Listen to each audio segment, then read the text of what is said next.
Fiancé sobrang kinilig sa sinabi nga po ni Edu sa kanyang live. Ay nako, sa malamang updated po tayo palagi sa live ni Kalingap Eds. Malamang sa Fiancé din po, andun lang po siya, nakikinig, sa live. Kung hindi pa po magsha-shoutout si Edu,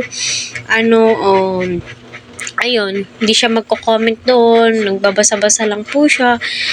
So, ramdam po talaga natin yung sincerity nilang dalawa.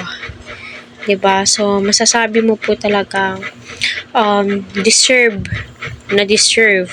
nila ang kasiyahan ng kanilang puso. So, nakakatuwa pagmasdan ang dalawang to.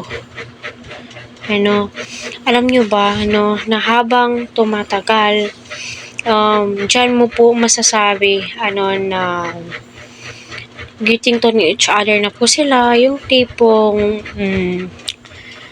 nakikipagsabayan na po si Fiancé sa mga gusto ni X, Ramdam mo sa kanilang dalawa na, prinoprotektahan po nila ang isa't isa.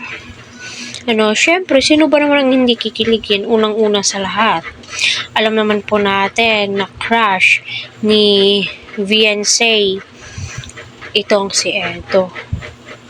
'Di ba?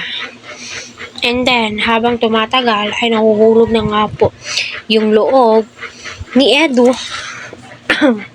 kay Fiancé. So, malamang, saan papunta yan? 'Di ba? Kaya, dalangin ko ng kaligayahan ng kanilang puso, syempre, na magkatuluyan po sila. Importante naman po talaga yan. Mahal naman po natin ang Team Edsy kung ipagkakaloob.